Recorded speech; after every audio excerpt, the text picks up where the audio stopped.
Bharat England జట్ల మధ్య 3 వన్డేల సిరీస్లో భాగంగా రెండో మ్యాచ్లో ఒడిశాలోని కటక్లోని బారాబాతి స్టేడియంలో జరగనుంది.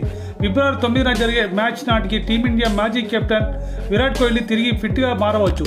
ఇటువంటి పరిస్థితుల్లో ఇంగ్లాండ్తో జరిగే రెండో వన్డేలో విరాట్ కోహ్లీ తిరిగి వస్తే టీమిండియా ప్లేయింగ్ 11 నుంచి ఎవరో ఒకరు లేదా మరొకరు బయటకు వెళ్లాల్సిందే. నాగ్పూర్లో ఇంగ్లాండ్తో జరగనున్న తొలి వన్డే మ్యాచ్కు విరాట్ కోహ్లీ దూరమయ్యాడు.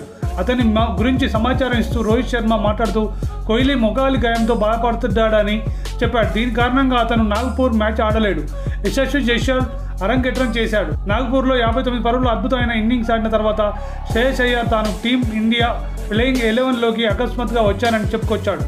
ఇప్పుడు రెండో వన్డేలో విరాట్ కోహ్లీ పునరాగమనం దాదాపు ఖాయం కాబట్టి అరంగేట్రం ఆటగాడు యశస్వి జైస్వాల్కు జట్టుకు దూరంగా ఉండాల్సి రావచ్చు. ఎందుకంటే అయ్యర్ తుఫాన్ హాఫ్ సెంచరీతో స్థానాన్ని బదిలీ చేసుకున్నాడు.